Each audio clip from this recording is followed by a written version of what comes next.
Isang tahanang minsang naging pag-aari ng Asia's Queen of Songs na si Pilita Corrales ang muling umagaw ng pansin online, hindi dahil sa karangyaan nito, kundi sa biglaan at diretsyong pagbibenta nito.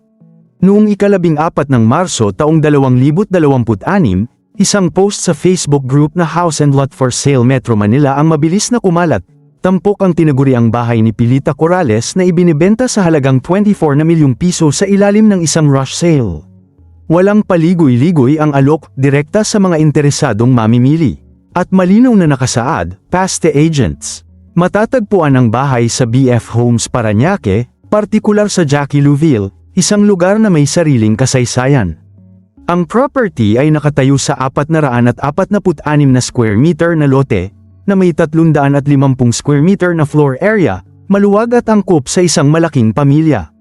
Nagtatampok ito ng 4 na silid tulugan, 4 na banyo, semi-furnished na interior, isang home office, hiwalay na quarters para sa driver at kasambahay na may sariling banyo, 4 na garahe, solar heater, at sariling water tank na may motor.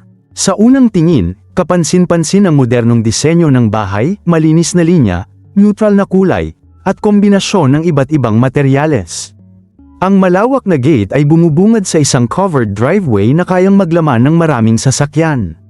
Pagpasok sa loob, sasalubong ang isang maluwang na sala na may mataas na kisame at mezzanine style na ikalawang palapag.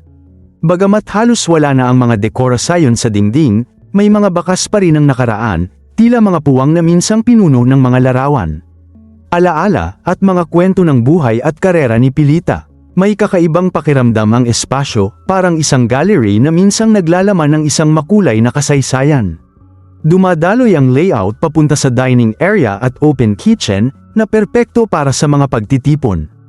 Ang likurang bahagi ng bahay ay binubuksan ng malalawak na sliding glass doors na nagpapapasok ng natural na liwanag, nagbibigay buhay sa loob. Ang kusina ay may simpleng linear na disenyo na may island counter sa gitna.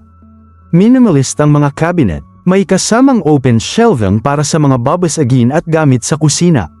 Katabi nito ang dining area na may sapat na espasyo para sa isang buong set ng hapagkainan.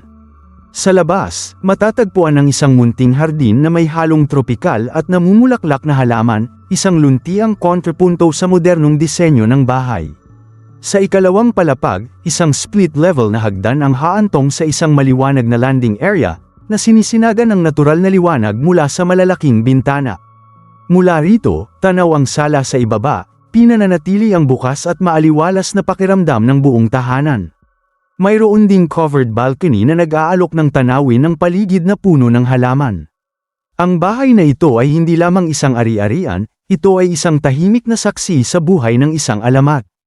Matatandaang pumanaw si Pilita Corrales noong ika-12 ng Abril taong 2025, sa edad na 87, siya ay namaalam ng payapa sa kanyang pagtulog, at ayon sa kanyang pamilya, wala siyang iniindang matagal na karamdaman sa mga huling sandali ng kanyang buhay.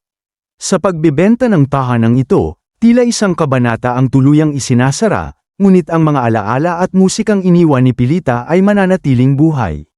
Hindi lamang sa mga dingding ng bahay na yon, kundi sa puso ng bawat Pilipinong kanyang napasaya.